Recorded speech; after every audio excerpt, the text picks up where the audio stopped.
Info for patient. अस्सलाम वालेकुम जी, मेरा नाम डॉक्टर महबूब आलम चिश्ती है। मैं जनरल और लेप्रोस्कोपिक सर्जन हूँ। एबीसीना मेडिकल और डेंटल कॉलेज बेदिया रोड में एसोसिएट प्रोफेसर हूँ जनरल सर्जरी डिपार्टमेंट में। आज हम जिस टॉपिक पे बात करना चाहेंगे वो है दौरान हमल जनरल सर्जरी से रिलेटेड कुछ बीमारियां और उनका इलाज। बहुत सारे फीमेल पेशेंट्स हमारे पास उस वक्त आती हैं जब उनकी प्रेगनेंसी चल रही होती है और उसमें जो कॉमन डिजीज़ हैं जो जनरल सर्जन जिसको टैकल करते हैं डिफरेंट पेशेंट्स में, उसमें सबसे पहली जो चीज़ है वो हेमराइड्स है। यानी पेशेंट ये कंप्लेन करते हैं कि पखाने के रस्ते ब्लीडिंग ऑफ एंड ऑन जो है ना वो आती है। दूसरी जो कॉमन बीमारी है वो वेरिकोज वेन्स है, जिसका मतलब ये है कि दोनों टांगों में जो वेन्स हैं, जो बाहर सुपरफिशियल वेन्स होती हैं, वो उनकी फुलावट हो जाती है और वेन्स फूल जाती हैं। और तीसरी जो कॉमन चीज़ है वो दोनों टांगों का फूल जाना, यानी पाँव की सोजिश का बढ़ जाना। और उसमें बहुत सारे पेशेंट ये कंसर्न शो करते हैं कि इसकी क्या वजूहात है। इसके अलावा जो जनरल सर्जरी की एक और कॉमन डिजीज़ है वो है हर्निया, यानी नाफ का हर्निया, जिसको हम पैराम्बलिकल हर्निया कहते हैं। प्रेगनेंसी में जैसे जैसे बच्चे की ग्रोथ होती है, एब्डोमेन पे अंदर से प्रेशर बढ़ता है, तो वो जो नाफ की एक वीक पॉइंट होता है उसमें हर्निया का एलिमेंट जो है वो बढ़ना शुरू हो जाता है। सर, दौरान हमल जिन बीमारियों का जैसा आपने जिक्र किया, क्या इन बीमारियों की वजह से बच्चे पर या बच्चे की माँ पर कोई बुरे असरात तो नहीं पड़ते? नहीं, मैं आपको एक एक करके थोड़ा सा वजाहत कर देता हूँ। अब जिस तरह बवासीर का पेशेंट है, यानी उसमें एक फिजियोलॉजी ये है कि हमल के दौरान हर चीज़ जो अल्लाह ताला ने सिस्टम बनाया हुआ है वो बढ़ जाती है। यानी बॉडी का हुजम बढ़ेगा, बॉडी के अंदर जो फ्लूइड है वो बढ़ेगा, बॉडी के अंदर कुछ सेल्स हैं, रेड ब्लड सेल्स हैं, WBCs हैं, उनमें चेंजेस आती हैं। तो जब ये फ्लो बढ़ता है, क्योंकि बच्चे को भी एक चीज़ चाहिए जिसमें फ्लूइड भी है, खुराक भी है, तो वो जब बढ़ता है तो ब्लड सर्कुलेशन बढ़ती है।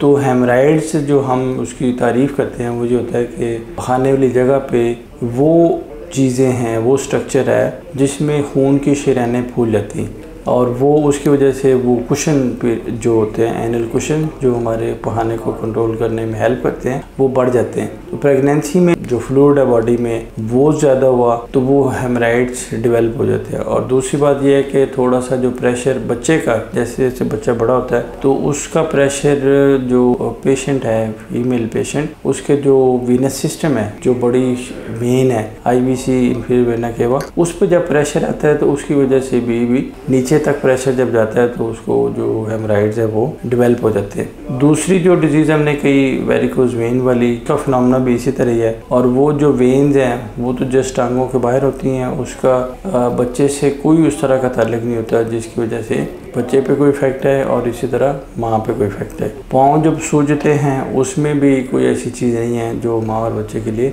रिस्क वाली हो। और जो हर्निया है जिसको हम पैराम्बलिकल हर्निया कह रहे हैं, उसकी जब सोजिश होती है और वो चीज़ डेवलप होती है हर्निया की, तो उसमें भी ऐसा कोई माँ की हेल्थ पे या बच्चे की हेल्थ पे कोई ऐसा फ़र्क नहीं आता। फ़र्क उस वक्त आएगा अगर पेशेंट उस चीज़ को फ़ौरन डिस्कस ना करे और उसकी प्रॉपर जो ट्रीटमेंट है या उसका जो परहेज़ है वो ना करे, तो फिर वो थोड़ी सी कॉम्प्लिकेशन उसकी हो सकती है। तो सर, दौरान हमल जो मेडिकेशन इन बीमारियों के लिए यूज़ की जाती है, क्या उनके कोई साइड इफ़ेक्ट भी हो सकते हैं बच्चे के लिए? जो मेडिसिन होती है वो इन बीमारियों के लिए जो मेडिसिन है वो पहले 3 महीने तक हम अवॉइड करते हैं। यानी फर्स्ट सेमेस्टर जो है, जो 3 महीने का होता है, उसमें अगर हम कुछ बीमारियों के लिए, जिस तरह हेमराइड्स के लिए हम रेफ्लॉन देते हैं, ठीक है, और पेन किलर्स हैं और कुछ एंटीबायोटिक्स हैं, उसमें बहुत ख्याल रखना पड़ता है कि वो बच्चे के लिए नुकसानदेह ना हो। 3 महीने के बाद बहुत सारी चीज़ें, बहुत सारी पेन किलर्स, एंटीबायोटिक्स और जो बाकी मेडिसिन है वो रिलेटिवली सेफ़ हो जाती है। सर, अगरचे ये सवाल सर्जिकल से रिलेटेड नहीं है, लेकिन अवेयरनेस के लिए मैं पूछना चाहता हूँ। दौरान हमल शुगर भी कुछ ख़वातीन को हो जाती है, जिसे गैस्ट्रेशनल डायबिटीज़ कहते हैं, या ब्लड प्रेशर भी। तो कुछ तो पेशेंट ऐसे हैं जो ऑलरेडी पहले से ही इस मेडिसिन पे होते हैं, शुगर की, डायबिटीज़ या ब्लड प्रेशर की। तो क्या इसका भी कोई इफ़ेक्ट पड़ता है या इसको कम ज़्यादा या दवाई मेडिसिन को चेंज किया जाता है दौरान हमल? जिस तरह हम कह रहे थे हर चीज़ बढ़ जाती है तो शुगर लेवल भी बॉडी में बढ़ता है और उसको हम गैस्ट्रेशनल डायबिटीज़ कहते हैं, यानी बच्चे की मौजूदगी की वजह से माँ में शुगर का बढ़ जाना। तो गेस्टेशन डायबिटीज़ होती है उसमें जो शुगर का बढ़ना है वो आर्जी होता है, टेम्परेरी होता है। उसका मतलब ये नहीं है कि उसने डेफिनेटली बाद में शुगर का मरीज़ बन जाना है। कुछ लोग कंटिन्यू करते हैं for few months and years जो प्रेगनेंसी के बाद, लेकिन बहुत सारे पेशेंट्स ऐसे हैं जो प्रेगनेंसी के बाद जैसे ही प्रेगनेंसी ओवर होती है वो शुगर जो है वो अपनी बेस लाइन पे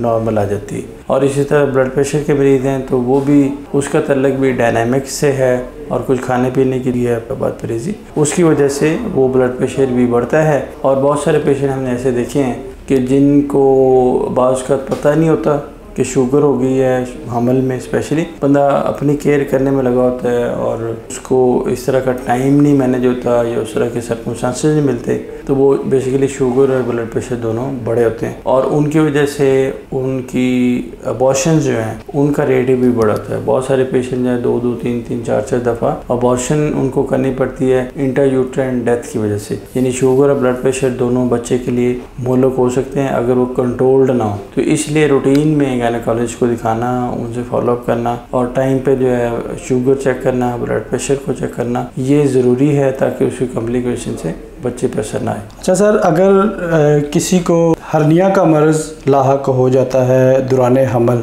तो इसका फौरी सर्जिकल ट्रीटमेंट करवाना ज़रूरी होता है या ये मेडिकेशन पे ही रखा जाता है पेशेंट को? नहीं, हर्निया का इलाज फौरी बिल्कुल नहीं होता। हर्निया एक जस्ट फुलावट है।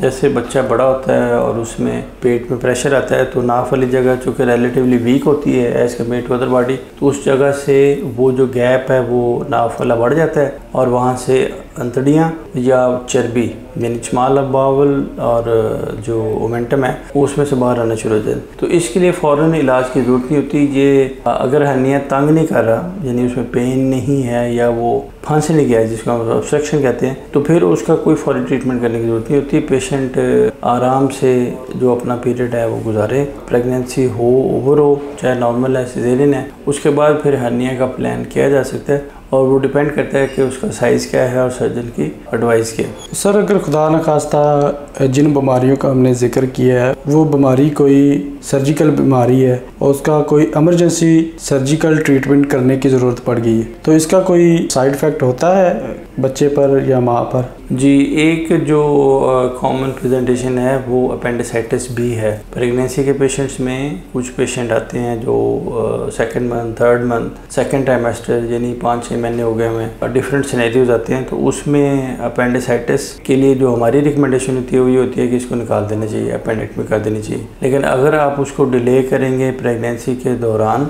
कि पेशेंट विलिंग नहीं है या कोई जी मेरा प्रेगनेंसी का रिस्क ज़्यादा है, यानी ऑपरेशन के दौरान अगर मरीज़ को जनरल बेहोशी दी जाए, जनरल अनेस्थीसिया दिया जाए, तो उसमें सबसे बड़ा रिस्क ये होता है कि बच्चे की डेथ हो सकती है और दूसरा रिस्क ये होता है कि बच्चा जल्दी डिलीवर हो सकता है और दोनों सूरतें जो वालदा के लिए वो अनएक्सेप्टेबल होती है। लेकिन दूसरी साइड पे अगर हम सर्जरी प्लान ना करें और उनको लेट कर दें तो अपेंडिसाइटिस जो है, अपेंडिक्स से फटने के चांसेस जो है बढ़ जाते हैं। 2 to 3 days आर एनफ, जिसमें हम कहते हैं कि वेट हो सकता है। एंटीबायोटिक से अगर वो सेटल हो गया तो ठीक है, वरना वो फट भी सकती है अपेंडिक्स, और अगर वो फट जाए तो फिर वो डेफिनेटली पेशेंट के लिए जानलेवा है। प्रॉपर ट्रीटमेंट अगर नहीं हुई, सर्जरी फ़ौरन प्लान नहीं हुई, अपेंडेक्टमी नहीं की और वो जहर पूरे पेट में फैल गया तो वो उसके लिए डेफिनेटली डेंजरस है पेशेंट के लिए। तो सर, आप इन मरीज़ों को क्या मैसेज देते हैं? अगर ये ऑपरेट इनको करवा लेना चाहिए या डिले करना चाहिए?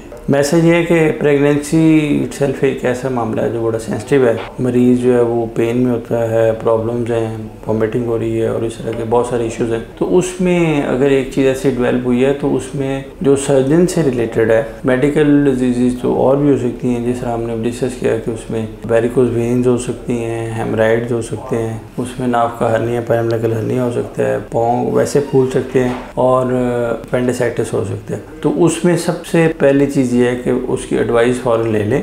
हम हर चीज़ को एडवाइस नहीं करते इन सब में से, कि जिस तरह हेमराइड्स हैं तो वो हम डाइटरी जो मैज़ हैं जिसमें पानी ज़्यादा ले लें, कॉन्स्टिपेशन ना होने दें, जोर ना लगाएं, जो वॉशरूम में है, कमोड है या जो भी आपके लिए ईजी है वो यूज़ करें। और थोड़ी सी मेडिसिन है जो 3 महीने के बाद सेफ़ है, डेफ्लॉन, तो अगर वो चीज़ें करें तो वो हेमराइड जो है वो बैठ जाते हैं, उसमें बहुत ज़्यादा पैनिक होने की वो ज़रूरत नहीं है। इसी तरह ये वेरिकोस वेन्स का है जिसमें शरीरें फूलती हैं, उसमें हम एडवाइस करते हैं कि वो जुराबें पहन लें, टाइट स्टॉकिंग होती हैं, ग्रे बैंडेज ऐसी होती है, और उसमें वो साइज़ जो ग्रेड्स के मुताबिक, ग्रेड 1 to 6 ग्रेड्स हैं वेरिकोस वेन्स के, तो ग्रेड्स के मुताबिक वो डिपेंड करता है कि किस ग्रेड पे है और आपने उसको किस तरह यूज़ किया है, तो वो भी सेटल हो जाता है और वो बाद में प्रेगनेंसी ओवर होने के बाद उसको फॉलो किया जाए। इस तरह हम हर्निया की बात कर रहे हैं तो हर्निया भी प्रेगनेंसी ओवर होने के बाद उसको डील किया जाए तो डेफिनेटली, अगर उससे पहले प्रॉब्लम नहीं है तो उसको नहीं ऑपरेट करना चाहिए। जो टांगों की सोजिश वाला मामला है उसमें उस सोजिश की जो ट्रीटमेंट है वो मेडिसिन